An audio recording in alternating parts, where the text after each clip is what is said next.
खरं तर उद्योग क्षेत्राशी संबंधित हे सगळे विषय होते. सगळ्यात महत्त्वाचं क्षेत्र म्हणजे कृषी क्षेत्र. देवाणकर सर, जे मी वाचते गेले काही दिवस त्यात असं येत आहे की किसान सन्मान निधी जो आहे त्याची रक्कम कदाचित वाढवली जाऊ शकते. पण मी जसं सुरुवातीला म्हटलं की शेतकऱ्याला काय हवं असतं तर त्याच्या मालाला योग्य भाव मिळावा. तर ह्या अर्थसंकल्पाकडून खरोखर शेतकरी काय अपेक्षा करतोय? मालाला भाव मिळावा ही अपेक्षा कायम राहणार आहे. पण मालाला भाव कसा मिळेल याचं तंत्र तिथं स्टेबल होणं, स्थिर होणं हे आवश्यक आहे. कारण आता समजा महाराष्ट्रातलं सगळ्यात मोठं पीक सोयाबीन. त्याचं जवळ जगातलं जो उत्पादन 350 मिलियन टन आहे आणि आपल्या देशाचं उत्पादन यावर्षीचं 8-8.5 लाख मिलियन टन आहे. म्हणजे 2-3% आहोत. म्हणजे अशा पिकांमध्ये फार मोठं कंट्रोल आपल्याकडे आहे का? तर नाही आहे. मग देशी तेलबियांच्या मागच्या वर्षी अर्थमंत्र्यांनी श्री अन्न योजना घोषित केली. यावर्षी मी अपेक्षा अशी करतो की श्री द्विदलम आणि श्री तैलमही त्यांनी पाहावं. म्हणजे डाळी आणि तेलांकडेही लक्ष द्यावं. त्यासाठी स्पेशल योजना असावी. त्याच्या मार्केटिंगकडे लक्ष द्यावं. आणि सगळ्यात महत्त्वाची गोष्ट की सगळ्यांचा कन्सर्न आहे एम्प्लॉयमेंट क्रिएशन.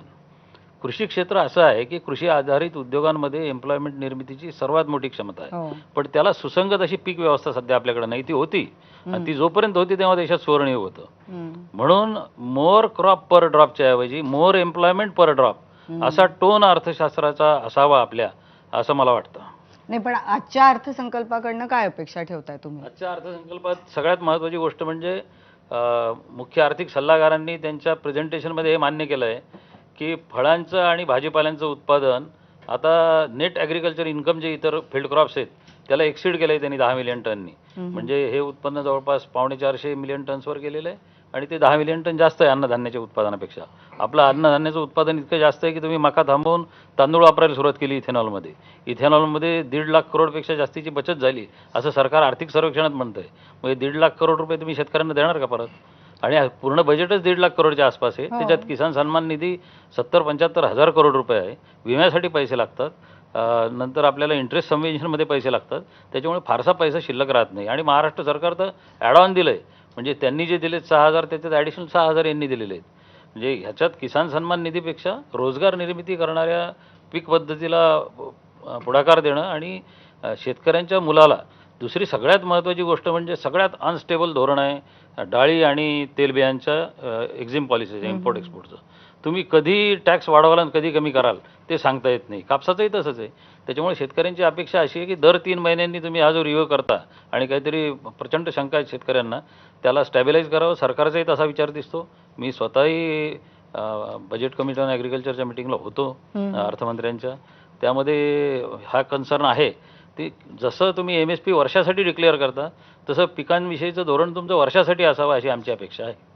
देवाणकर सर, खरं तर तुमच्याजवळच असू द्या माईक. खरं तर आणखीन एक मुद्दा आहे. जसा आपण आता आर्थिक सर्वेक्षण अहवालाबद्दल बोललो.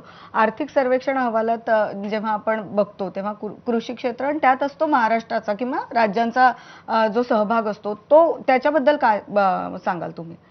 हे बघा, म्हणजे राज्याचा, देशाचा आणि कुठल्याही शेताचा संबंध आता ग्लोबल इम्पॅक्ट आहे त्यामध्ये. की आपली जी स्ट्रेंथ आहे ॲग्रिकल्चर इकॉनॉमीमधली ती आहे कापूस. म्हणजे 150 मिलियन बेल्सच्या आसपास जगाचं उत्पादन आहे. आपलं उत्पादन CII वगैरे या संस्था सांगतात की 30 आहे, 35 आहे.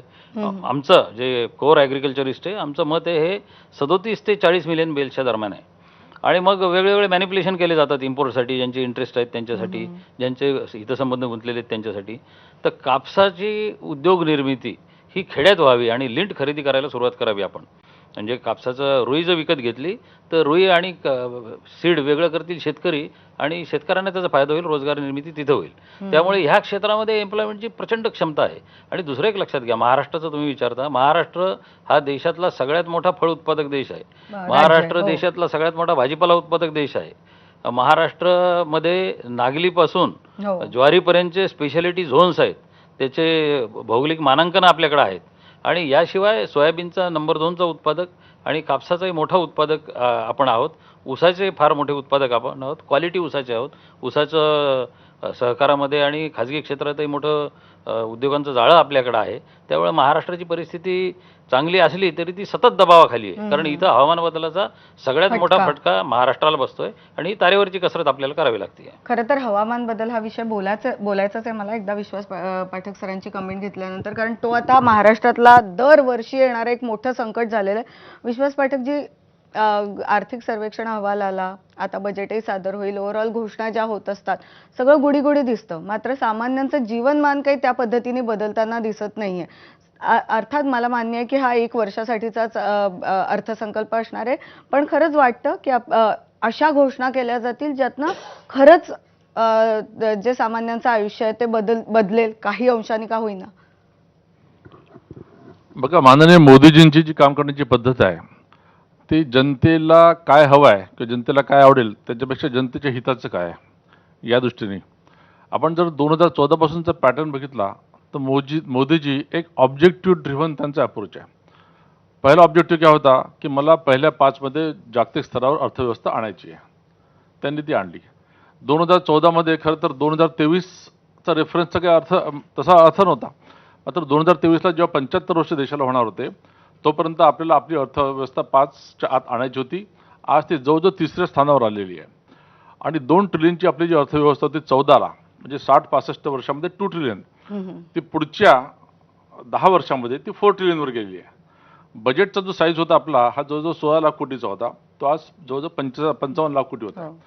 म्हणजे थोडक्यात काय की हे करताना मोदीजींनी एक खुणगाठ बांधलेली आहे की मला 2047 पर्यंत कुठे जायचं आहे. आणि ते करताना मग ज्या ज्या अडचणी होत्या, मग ते कायद्यामध्ये बदल असो, सुसूत्रीकरण असो, ट्विन बॅलन्स शीटचा विषय होता, NPAचा विषय होता, डिसिप्लिन आणणं असो, एन्फोर्समेंट होतं, या सगळ्या त्यांनी केल्या. आणि त्या केल्यामुळे आपल्याला जेव्हा जेव्हा इष्टापत्ती आली, कोविड असो किंवा अनेक गोष्टी असो, आज ट्रम्पचं देखील एक प्रकारचं संकट म्हणता येईल आपल्यावर आलेलं आहे. मात्र कुठेही मोदीजी किंवा आपली अर्थव्यवस्था न डगमगता आपण मार्ग शोधतोय.